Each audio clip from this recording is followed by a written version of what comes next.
ومن اظلم ممن منع مساجد اللہ ان یذکر فیہا اسمہ وسعی فی خرابہا، اور کون ہے اس سے بڑا ظالم جو روکے اللہ کی مسجدوں سے ان یذکر فیہا اسمہ، کہ اس میں اللہ کا نام لیا جائے، وسعی فی خرابہا، اور ان کی تخریب کاری کی کوشش کرے۔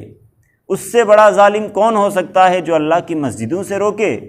مشرکین مکہ نے مسلمانوں کا حرم میں داخلہ بند کر دیا، حرم کے دخول پر پابندی لگا دی کہ مسلمان یہاں داخل نہیں ہو سکتے۔ پھر اللہ کے رسول صلی اللہ علیہ وسلم نے سن 6 ہجری میں کوشش بھی کی جانے کی، لیکن پھر صلح حدیبیہ کا واقعہ پیش آیا اور پھر آپ صحابہ کرام کے ساتھ واپس چلے آئے۔ تو انہوں نے ایمان والوں کے، مسلمانوں کے حرم داخلے پر، مکہ میں داخلے پر پابندی لگا دی تھی۔ وہاں نہ حج کر سکتے ہیں مسلمان اور نہ ہی عمرے کے لیے جا سکتے ہیں۔ تو ان کو مخاطب کرتے ہوئے کہا کہ تم سے بڑا ظالم کون ہوگا، اور اسی میں وہ لوگ داخل ہیں جو مسجدوں سے، اپنی مسجدوں سے لوگوں کو روکتے ہیں، چاہے وہ جس بنا پر بھی ہو۔ وسعی فی خرابہا، اور ان کی تخریب کاری کی کوشش کرے، یعنی اجاڑ دے، ان کو گرا دے۔ اب تخریب کاری سے 2 قسم کی تخریب کاری مراد ہے، ایک تو حقیقی معنوں میں اور دوسرا معنوی لحاظ سے۔ حقیقی طور پر مسجد کو کس طریقے سے تخریب کیا جائے کہ اس کو گرا دیا جائے، مسجد کی جو عمارت ہے اس کو منہدم کیا جائے۔ دوسرا یہ کہ معنوی طور پر اس کی تخریب مراد ہے کہ مسجد جو اللہ تعالیٰ کی عبادت کے لیے تعمیر کی جاتی ہے، اللہ کی عبادت کے بجائے اس کو شرک کا اڈہ بنا دیا جائے۔ دنیا کے بتکدوں میں پہلا وہ گھر خدا کا، ہم اس کے پاسباں ہیں، وہ پاسباں ہمارا۔ حضرت ابراہیم علیہ السلام نے خانہ کعبہ کو محض اللہ کی عبادت کے لیے اور توحید کے لیے قائم کیا تھا۔ مشرکین مکہ نے 360 بت لا کر وہاں پر رکھ دیے، تاکہ لوگ کیا کریں، بتوں سے اپنی مرادیں پوری کروائیں، ان کے سامنے سجدہ ریز ہوں، ان کی عبادت کریں، ان کی پوجا کریں، اور لوگ اللہ سے دور ہو جائیں، توحید سے دور ہو جائیں، توحید کا انکار کر دیں۔ یہ تو مشرکین مکہ نے کیا، اور آج کے مشرک مسجدوں کو مندروں کی طرح بنا رہے ہیں۔ مسجد کے ساتھ میں ہی زیارت کی اس طریقے سے تعمیر کہ وہاں پر لوگوں کا آنا جانا ہو رہا ہے، دن بھر وہاں پر طواف کیے جا رہے ہیں، ساتھ میں اگربتیوں سے دھواں بھی نکل رہا ہے، اور جو کچھ وہ چڑھاوے چڑھاتے ہیں وہ چڑھاوے بھی چڑھائے جا رہے ہیں، چادریں بھی چڑھائی جا رہی ہیں۔ تو پھر فرق کیا رہا مندر اور مسجد میں؟ ایک غیر مسلم گزرنے والا وہ تو یہ کہے گا کہ بھئی یہ زیارت پہ نہیں بلکہ مسجد میں جا رہا، وہ تو یہی سمجھے گا کہ کہاں جا رہا ہے۔ جس طریقے سے ہم گھنٹہ بجانے جاتے ہیں، ہاتھ جوڑنے جاتے ہیں، سجدہ کرتے ہیں، یہ بھی اسی کام کے لیے جا رہے ہیں۔ تو اپنے عمل سے کیا کر دیا، غیر مسلم کو گویا مسجد میں آنے سے، اسلام میں داخل ہونے سے ہم نے منع کر دیا، روک دیا، تو ہم بھی اتنے بڑے ظالم ہوئے۔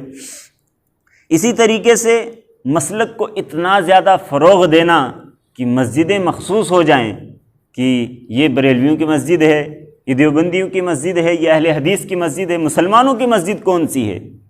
یعنی وہاں پر اس کو خاص کر دینا کہ ہم ہی اس مسجد میں نماز پڑھیں گے، ہم ہی جا سکتے ہیں، ہمارے علاوہ کوئی نہیں آ سکتا اس مسجد میں۔ موبائل پہ دیکھ رہا تھا میں، پاکستان میں کوئی مسجد ہے، اس کے مین گیٹ پر بڑے سنہرے الفاظ میں لکھا ہوا ہے کہ تبلیغی جماعت کا داخلہ منع ہے، تبلیغی جماعت والے یہاں داخل نہیں ہو سکتے۔ کیوں نہیں داخل ہو سکتے؟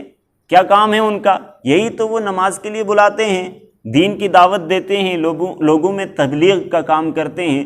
اس کا ان کے ساتھ اختلاف ہے، ان کے طرز عمل کو، ان کے کام کرنے کو یہ پسند نہیں کرتا، اس لیے وہاں پر پابندی لگا دی، داخلے کو ممنوع قرار دے دیا۔ بھئی گھر کس کا ہے؟ تمہاری اپنی پراپرٹی ہے، ملکیت ہے، یہ تو اللہ کا گھر ہے، خانہ خدا ہے، اللہ کے علاوہ کوئی بھی اس کے معاملے میں دخل اندازی نہیں کر سکتا۔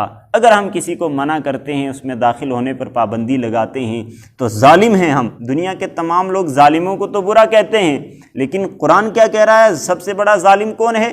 جو مسجدوں میں داخل ہونے سے لوگوں کو، ایمان والوں کو منع کرے اور روک دے۔ وسعی فی خرابہا، اور اس میں تخریب کاری کی کوشش کرے، بگاڑ کی کوشش کرے، فساد مچا رہا ہے، مسجد میں آ کر لوگوں کے درمیان جھگڑے کی بات کرتا ہے، بات بات پر خود بھی جھگڑتا ہے، اور اس طریقے سے اعمال کرتا ہے کہ دوسرا جھگڑا کرنے پر مجبور ہو جائے، 2 لوگوں میں جھگڑا پیدا کرتا ہے، 2 پارٹیوں میں اختلاف پیدا کرتا ہے۔ تو ایسے لوگوں کے لیے قرآن نے کہا بہت بڑے ظالم ہیں، لہم فی الدنیا خزیہ، دنیا میں ان کے لیے رسوائی ہے، وَلَهُمْ فِي الْآخِرَةِ عَذَابٌ عَظِيمٌ، اور آخرت میں ان کے لیے بڑا عذاب ہے۔ دنیا میں ان کے لیے رسوائی ہے جو اللہ کی مسجدوں میں داخل ہونے سے لوگوں کو روکتے ہیں۔ مشرکین مکہ نے ایمان والوں کو روکا تھا تو اللہ نے ان کو دنیا میں ہی رسوا کیا، فتح مکہ ہوا، ایمان والے قابض ہو گئے، اور آج بھی تولیت مسلمانوں کے قبضے میں ہے، مسلمان ہی وہاں کا نظام چلا رہے ہیں۔ اور پھر قرآن نے کیا کہا؟ انما المشرکون نجس فلا یقربوا المسجد الحرام بعد عامہم ھذا، کہ یہ مشرک تو ناپاک ہیں، یہ مسجد حرم کے قریب بھی نہیں ہو سکتے، داخل ہونا دور کی بات۔ پہلے تو یہ ایمان والے کو روک رہے تھے، ایمان والوں کو داخل ہونے سے منع کرتے تھے، لیکن اب اللہ نے چونکہ وعدہ کیا تھا کہ ایسے لوگوں کے لیے خزی فی الدنیا، دنیا میں رسوائی ہے، تو رسوائی ان پر ڈال دی، ان کے وہاں پر داخلے پر پابندی لگا دی گئی، قیامت تک کوئی بھی مشرک، کوئی بھی کافر حرم پاک میں داخل نہیں ہو سکتا۔ اور آج بھی سعودی قانون کے مطابق وہاں پر وہ گیٹ بنا ہوا ہے کہ وہاں سے آگے کوئی بھی مشرک، کوئی بھی کافر داخل نہیں ہو سکتا، بڑی سختی کے ساتھ چیکنگ کی جاتی ہے۔ تو اللہ نے ان کو دنیا میں ہی رسوا کیا کہ وہ مسلمانوں پر پابندی لگاتے تھے، اللہ نے ان پر پابندی لگا دی۔